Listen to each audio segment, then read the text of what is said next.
I'm Christina. Standing in the federal building lobby, I watched as the sheriff, now in handcuffs, screamed in rage. Just moments ago, he was the one trying to drag me away, and now, he was the one being taken down.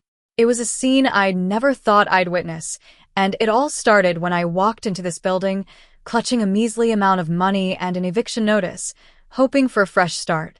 I'd always believed I was just an unwanted stepdaughter, a burden to the small town sheriff, Mr. Thompson.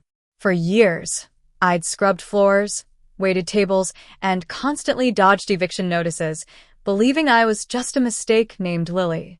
That day at the federal building counter, I was waiting for a passport stamp to take a janitor job. But when the clerk whispered that the social security number I provided belonged to a child who died in 2005, my world turned upside down.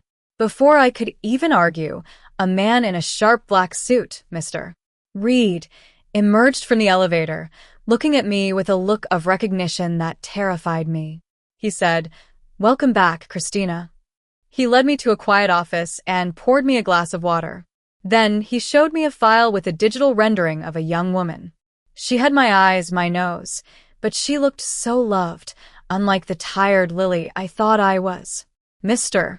Reed told me that my real name was Christina Parker, and my family made their fortune in the tech industry in California. I was kidnapped from a park in 2005. Suddenly, all the cruelty for Mr. Thompson made sense. He'd made me sleep in a cramped attic while his daughter, Cassandra, had a luxurious room. I thought he hated me because I was a difficult kid, but it was because I was a living crime scene. Just as I was about to call my real parents, who were arriving soon, the door exploded inward. Mr. Thompson, in his full sheriff's uniform, came in with two deputies. He claimed I'd stolen $80,000 worth of jewelry from his wife's room and showed a warrant signed by a county judge just minutes ago. I was shocked and pleaded my innocence, but Mr. Thompson was relentless. One of the deputies handcuffed me so tightly that it made my wrist ache. Mr. Reed tried to intervene, but Mr. Thompson used the law against us, saying it was a state crime, and Mr. Reed couldn't interfere. As they dragged me down the hallway, memories of the past came flooding back.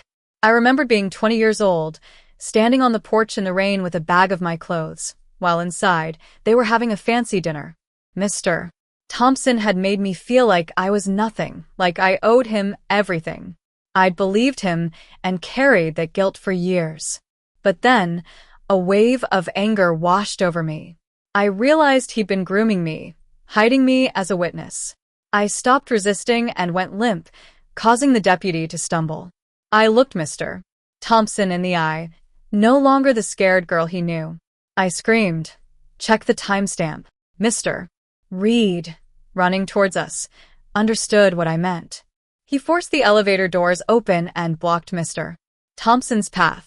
When he examined the warrant, he found that I'd entered the federal building 15 minutes before the time the warrant was signed. Mr. Thompson tried to claim it was a typo, but Mr. Reed countered that if he'd lied on the affidavit, it was perjury and kidnapping. The deputies realized they were part of a kidnapping attempt and let go of me. Desperate, Mr. Thompson pulled out a taser and pointed it at Mr. Reed. But the guards quickly trained their guns on him, and he was forced to drop his weapon. He then admitted that the warrant was fake and that he'd known about the kidnapping and helped cover it up. He thought he was safe because the statute of limitations for the kidnapping had expired. But Mr. Reed had a trump card. He presented a thick file on the constructive trust doctrine. Since the property he'd obtained was through fraud, it belonged to me. Mr. Thompson's assets were frozen, and his house was seized. Finally, the guards cuffed him. I whispered, "You're nothing." And as sunlight flooded the lobby, my real parents rushed in. They held me tightly, and for the first time in my life, I felt like I was truly home. I was free from the lies and the abuse, and I was ready to start a new life as Christina Parker.